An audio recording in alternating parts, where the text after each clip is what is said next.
요한일서 2장 29절 말씀을 제가 읽겠습니다. 이제 다 같이 자리에서 일어나 하나님의 말씀을 경청하십시오.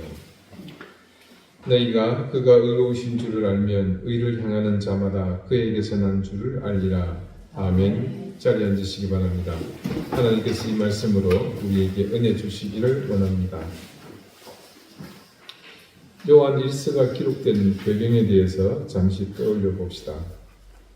요한일서를 기록한 사도 요한은 예수님을 가장 잘 알고 그리고 그분과 가장 가까이 있었으며 더욱 중요한 것은 그가 예수님의 어머니 마리아를 예수님 사후에 계속해서 동행했다는 사실입니다. 그것이 어떤 의미냐? 그 과정을 통해 그는 당시 누구도 알 수 없었던 어머니 마리아가 아는 예수님에 대해 온전히 알게 되었던 겁니다. 그래서 그런 사도 요한이 당시에 교회를 향해서 피를 토하는 심정으로 기록한 편지입니다. 피를 토한다는 표현을 제가 이 요한일서를 시작하면서 처음 하는 것 같은데요. 그 시대의 정황을 이미 여러분 잘 아시죠? 시대적으로 1세기 말의 교회는 외부의 핍박보다 내부의 더 무서운 질병에 시달리고 있었습니다. 그 질병의 실체는 바로 영지주의였죠. 이단 사상의 난립입니다. 이게 언뜻 보기에는 기독교 옷을 입고 있어서 마치 수준 높은 교리의 한 가닥으로 보입니다. 그래서 이단 사상이라고 부르는 겁니다. 다시 한번 영지주의자들의 주장을 정리해 봅시다. 이들의 주장은 아주 교묘하고 매력적이었습니다. 그들은 영은 거룩하고 육은 악하다. 이것은 철저히 헬라 철학의 어떤 영향에 의한 겁니다. 이게 그 바닥에는 기존 헬라 철학이 깔려 있는 거죠. 그래서 자신들만이 영적인 특별한 지식, 그래서 영을 안다, 영지, 깨달았다고 주장합니다. 그들이 강력하게 주장하는 실체의 핵심은 이겁니다. 그것을 온전히 소유해야만이 참된 구원에 이른다는 겁니다. 그래서 특별한 지식에 대한 깨달음, 이것 하나로 모든 것을 지배하려 했습니다. 그리고 이것이 많은 데다 보니까 교회는 이런 가문이설이 신앙을 대신하기에 이릅니다. 그렇게 하나님을 머리로 알고 영적으로 깨달았기 때문에 육신으로 어떤 죄를 지어도 삶이 얼마나 난잡해도 형제를 얼마나 짓밟아도 그건 구원과 무관하다는 겁니다. 이게 참 골치입니다. 그러다 보니 이 영지주의 폐해가 교회에 여기저기 일어나게 되고 많은 교인의 삶에서 내가 머리로 아는 것과 삶이 분리되는 모습들이 나타나기 시작합니다. 그러다 보니 지식은 있으나 생명은 없고 깨달음은 있으나 구별된 거룩함은 없었습니다.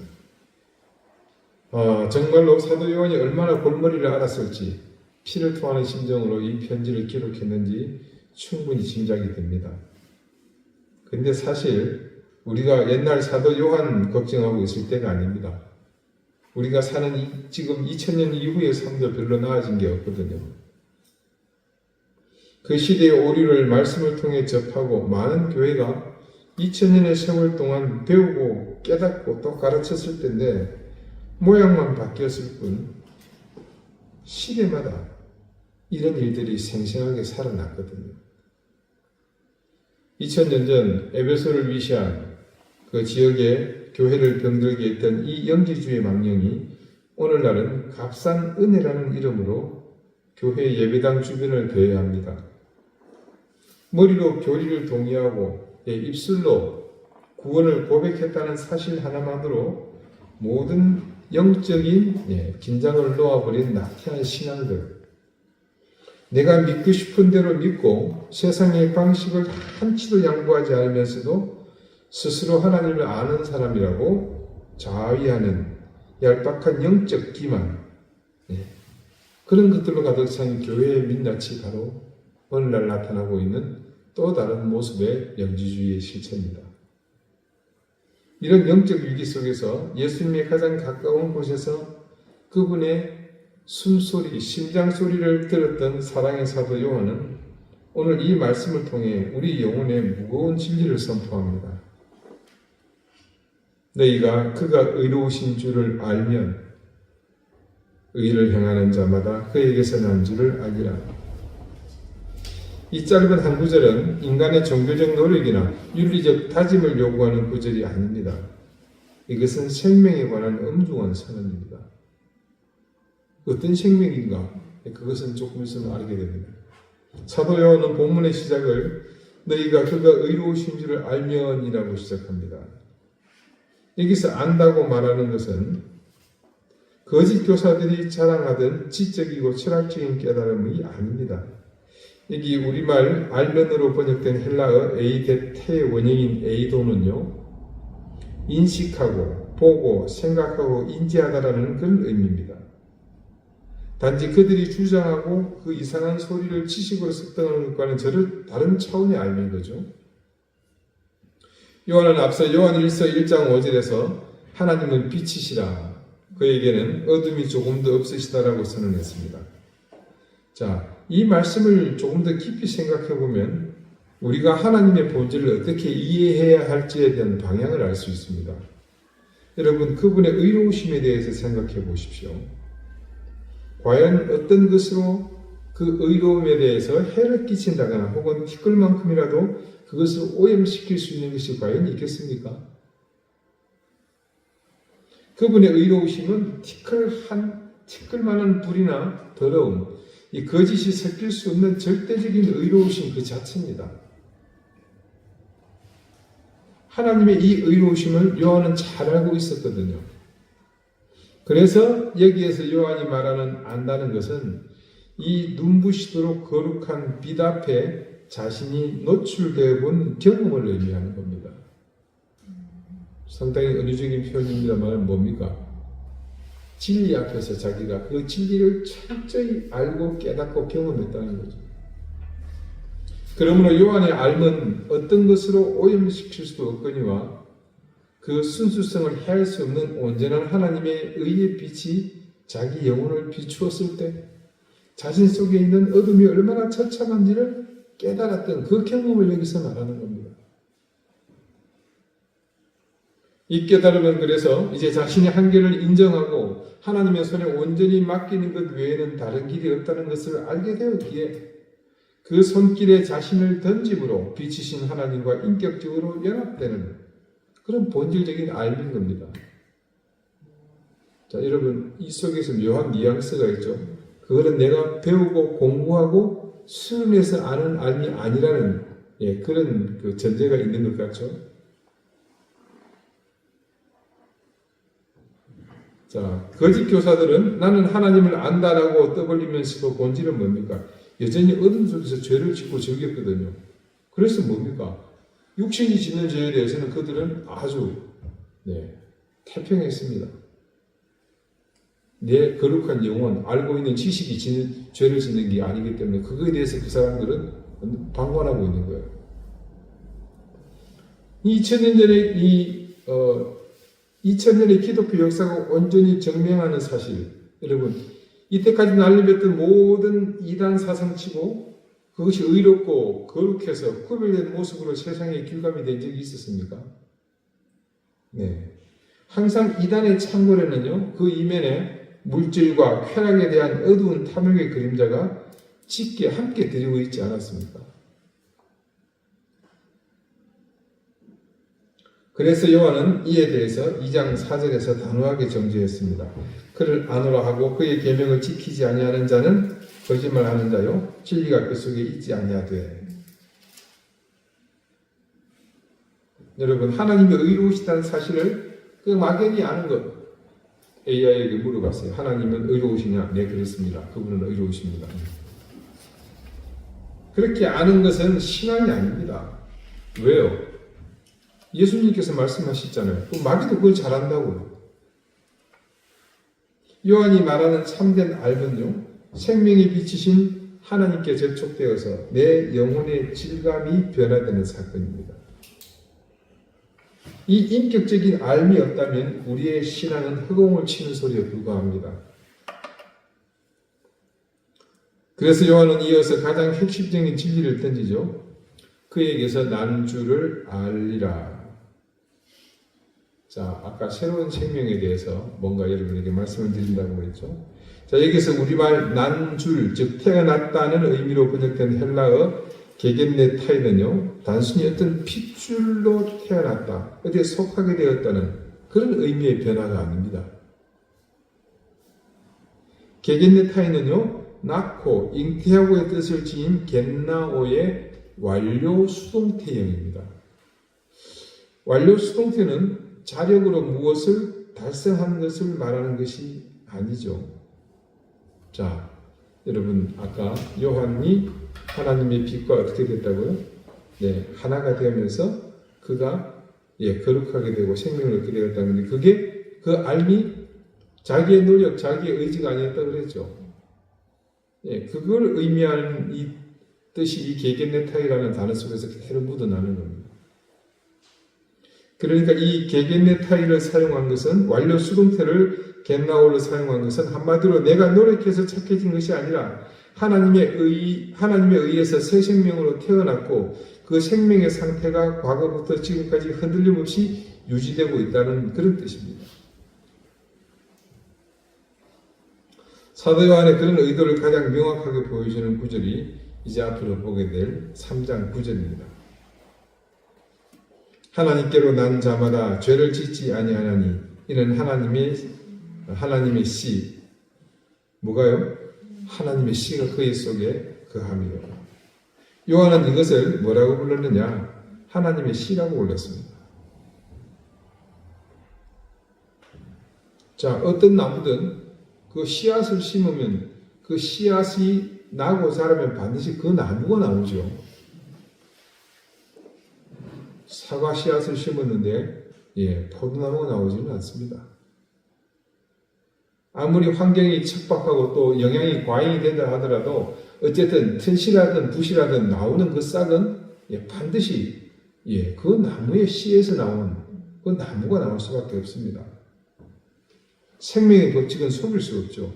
요한은 지금 인간의 의지나 순종을 강조하기 이전에 먼저 너희 안에 도대체 누구의 씨앗이 심겨져 있느냐 그것을 묻는 겁니다. 하나님으로부터 게겐네타이 된 사람, 즉 태어난 사람은 그 영혼 깊은 곳에 하나님의 거룩한 DNA, 하나님의 씨가 심긴 사람입니다. 깊은 산속에 깨끗한 수원지에 맞닿아 있는 생물은 억지로 맑으려고 노력하지 않아도 됩니다. 그 수원의 생물을 빨아들임으로 이 자기는 맑은 물을 뿜어낼 수밖에 없죠. 내 안에 하나님의 의로운 씨가 존재한다면 나의 삶에는 생명의 근원을 닮은 열매가 반드시 나타나야 한다는 것이 요한이 말하는 강력한 논리입니다. 그렇다면 내 안에 하나님의 씨가 심겼다는 이 보이지 않는 영적 사실을 세상 앞에 그리고 나 자신 앞에 어떻게 그것을 증명할 수 있습니까? 그래서 요한은 그것을 의를 행하는 자마다라고 말합니다. 자, 여기서 우리말 행하는으로 번역한 헬라어 포이오는요, 만들다 혹은 행하다라는 의미를 지닌 포이에오의 현재 분사 능동태형입니다. 여러분 자꾸 얘기하니까 영어 시간에 시제 배우듯이 머리가 좀 복잡하실 텐데 이해를 돕기 위해서는 양해 바랍니다. 현재 분사 능동태라는 게 현재 능동태 분사라는 것은요, 쉽게 말해서 아까 수동태와는 달리 이거는 뭡니까? 내가 의욕적으로 그것도 지속해서 지금 이 순간도 진행하는 것을 의미합니다. 현재, 지금, 능동태, 의욕적으로 분사, 뭡니까? 진행하고 있다는 것이죠. 그러니까 여기서 의를 행한다, 의를 포이온하는 것은 일회성의 선행이나 남들에게 보이기 위해 일시적인 종교 행위를 하고 있는 그것을 말하는 게 아닙니다. 삶의 궤적을 따라서 끊임없이 지속해서 숨을 쉬듯 자연스럽게 의를 실천해 나가는 그런 삶의 태도를 의미합니다. 그렇다고 이것을 여러분 율법주의로 오해해서는 안 됩니다. 그런 뜻이 아니고요. 내가 착한 일을 많이 해서 구원을 얻어내자는 그런 것도 아니고요. 뭡니까? 생명의 속성에 관한 얘기입니다. 내 속에 있는 DNA 때문에. 여러분, 개는 짖습니다. 짖는 개 보고 사실 뭐라 그러면 안 되죠. 왜냐면 얘는 그 짖는 게 일이니까요. 새는 쥐적입니다. 듣기 싫어. 쥐적이지 말고 좀 짖어봐. 이럴 수는 없는 거예요. 그처럼 그것은 본성이거든요. 하나님으로부터 태어난 사람이 의를 행하는 것은 너무나도 당연하고 자연스러운 그 생명의 법칙입니다. 본성입니다. 그래서요, 1900년대 초 영국의 신학자 로버트 로우는 이 요한 1서를 가리켜서 뭐라고 불렀냐면 자기 점검의 책 또는 생명의 시금석이라고 불렀습니다. 요한 1서 전체가 신자들의 영적 상태를 스스로 점검해 볼 수 있는 시험들로 짜여 있기에 이 서신서는 참된 구원을 확인하는 영적 자가진단서와 같다. 그런 평가를 했습니다. 자, 그래서 내가 진짜 구원을 받았는지, 진짜 하나님의 씨가 내 안에 있는지 확인하는 법이 있습니다. 방언을 한다거나 하나님 주시는 계시를 따라서 환상을 보거나 그런 것으로 증명되지 않습니다. 우리 일상에서 죄와 싸우며 끊임없이 그 불의를 걷어내고 의를 향해 걸어가고 있는 그 지속적인 삶의 방향성, 그것이야말로 우리가 하나님으로부터 태어났다는 유일하고 완벽한 증거입니다. 자, 그렇다면 여기서 가장 중요한 질문이 제기가 되죠.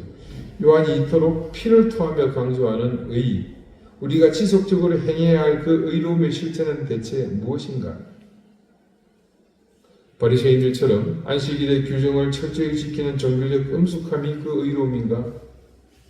아니면 나 자신의 욕망을 금욕적으로 억누르려는 도덕적인 노력들, 그런 수양을 말하는 것인가요? 아닙니다. 이에 대한 대답을 요한은 요한복음 3장 10절, 요한일서 3장 10절에서 자신의 의도를 전혀 오해할 수 없도록 이렇게 그가 말합니다. 이름으로 하나님의 자녀들과 마귀의 자녀들이 드러나나니 무릇 의를 행하지 아니하는 자나 또는 그 형제를 사랑하지 아니하는 자는 하나님께 속하지 아니하니라. 자, 여러분, 이게 이제 사실 요한일서의 저작 의도 중에 가장 중요한 부분이기도 한데요. 이건 또 이후에 다시 보겠습니다만은 우선 오늘 봅시다. 이 말씀에서도 드러나듯이 사도 요한의 머릿속에는 의를 행하는 것과 무엇이 하나입니까? 형제를 사랑하는 것. 그게 여러분 그냥 같은 거였습니다. 동의어였습니다. 하나님의 의 곧 사랑. 요한이 궁극적으로 말하고자 했던 거룩함의 최고봉, 하나님의 생명을 증명하는 단 하나의 표지는 바로 사랑이라는 겁니다. 왜 그렇습니까? 그것은 다른 것에 이유가 있지 않아요.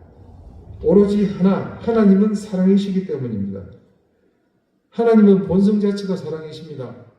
그것도 그냥 사랑이 아니죠. 십자가의 그 처참한 죽음의 자리에서 아들을 그냥 밀어넣는 정말 무모한 듯한 맹렬한 무조건적인 사랑. 이게 뭡니까? 아가페의 사랑이죠. 이게 하나님의 본성입니다. 그런데 그런 사랑이 그분의 본질이신데 그분으로부터 태어난 그분의 씨를 물려받은 자녀가 어떻게 형제를 미워하고 이웃의 아픔을 외면하며 살아갈 수 있겠습니까?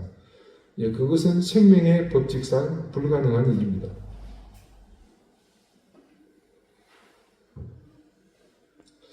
요한이 말하는 형제사랑은요, 감상적 위로나 입에 발린 상투적인 그런 용어가 아닙니다.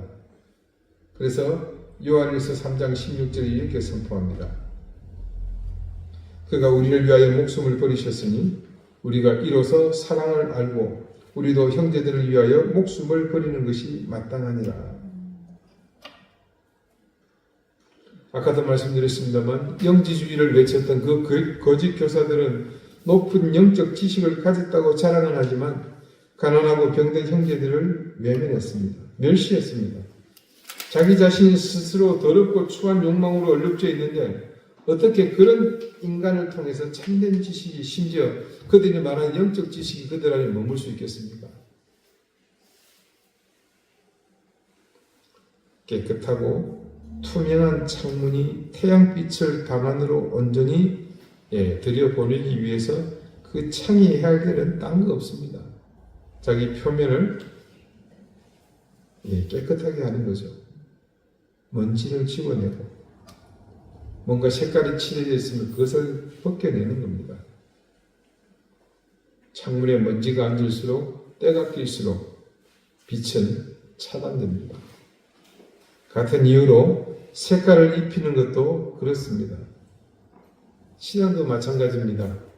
내 안에 도사리고 있는 이기심, 명예욕, 편안해지고자 하는 내 욕심을 십자가 앞에 철저히 비워낼 때 비로소 내 안을 채우고 계신 하나님의 묵직한 이 사랑이 왜곡 없이 세상으로 흘러나가게 됩니다.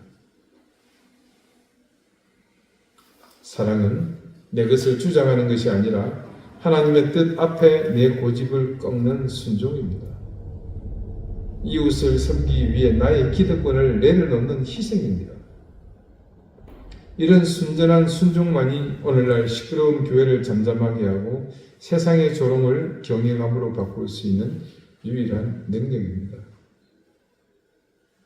여러분, 그때나 지금이나 머리만 커진 신앙은 반드시 이웃을 정죄하고 찌르는 무기가 됩니다.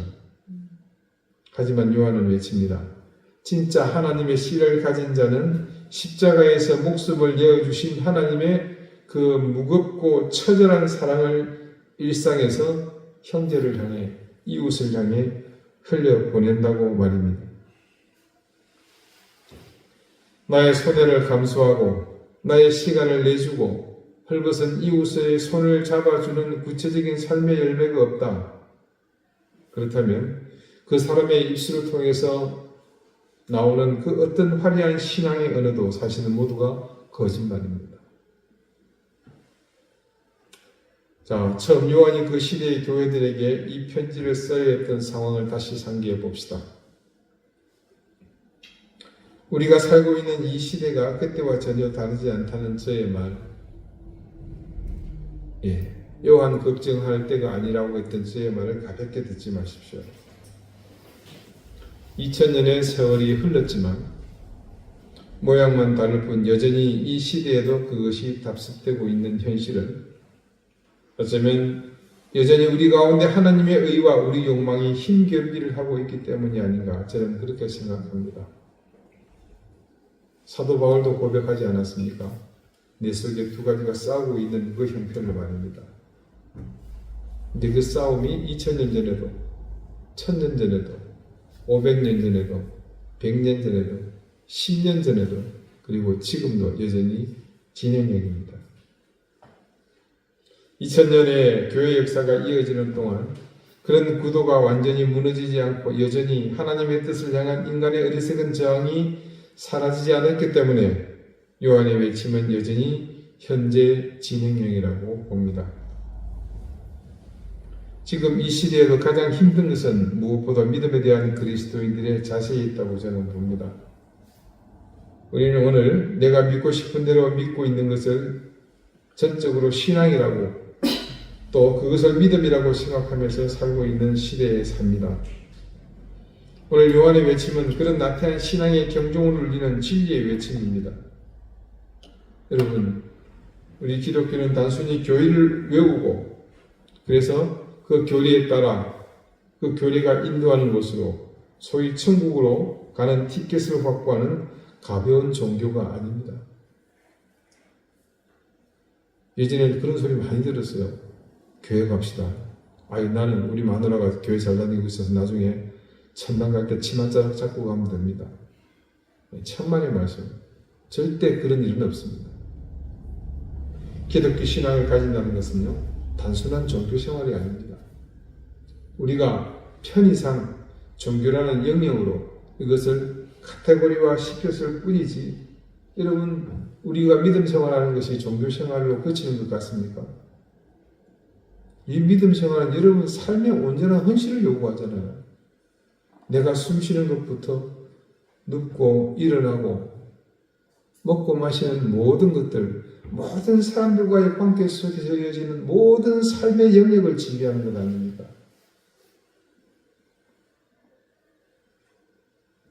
만물의 창조주이신 분의 생명을 내 안에 부여받고 개개인의 타이된 사람으로 그 무게를 평생에 걸쳐 삶으로 증명해내는 거룩하고 무거운 부르심으로 사는 삶, 그것이 여러분 세상에서 구분해서 말하는 기독교 신앙이라고 말하는 그 속에 있는 우리의 삶입니다. 그것을 어떻게 종교생활이라고 여러분 이 협의의 의미로 축소해서 말할 수 있겠습니까? 이제 우리 자신에게 정직하게 물어보십시다. 내 신앙은 입술 끝에서만 맴도는 얕은 외침입니까?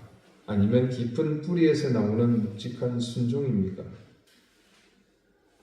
내 삶에는 세상이 흉내낼 수 없는 이웃과 형제를 향한 진실하고 무거운 사랑의 열매가 지속적으로 맺히고 있습니까? 하나님이 의로우신 분임을 참으로 아신다면 이 질문에 정직하게 우리는 대답해야 합니다.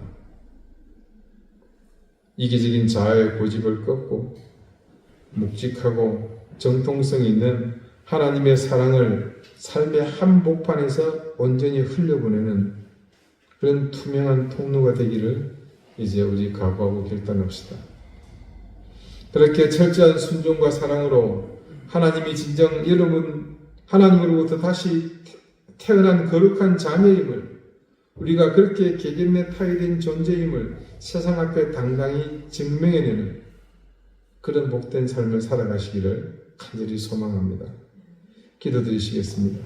생명의 근원이신 하나님, 입술로만 주님을 안다 고백하며 삶의 무거운 책임은 외면했던 우리의 얄팍한 신앙을 이 시간 회개합니다. 지식적인 깨달음에만 머물러 의를 행하던 열매를 맺지 못했던 부끄러운 모습을 주님의 십자가의 보혈로 용서해 주시기를 구합니다. 우리에게 은혜로 허락하신 새 생명이 겉모습만 꾸며내는 가벼운 종교가 아니기를 원합니다. 보이지 않는 땅속 깊은 굵은 뿌리를 내린 거목처럼 세상의 어떤 풍파 앞에서 흔들림 없이 내 자리를 지키려는 묵직한 신앙을 우리에게 주시기를 구합니다. 내 안에 또아리 들고 있는 이기심과 편안하고자 하는 욕심을 철저히 비워내고 잘 닦여진 맑은 창문처럼 티끌을 먼지를 지워내고 나의 색깔도 지워내고 오직 주님의 사랑만을 온전히 통과시켜 이웃에게 흘려보내는 그런 온전한 하나님으로부터 태어난 끝없는 자녀의 삶을 살게 해 주십시오. 예수 그리스도 이름으로 기도드립니다. 아멘.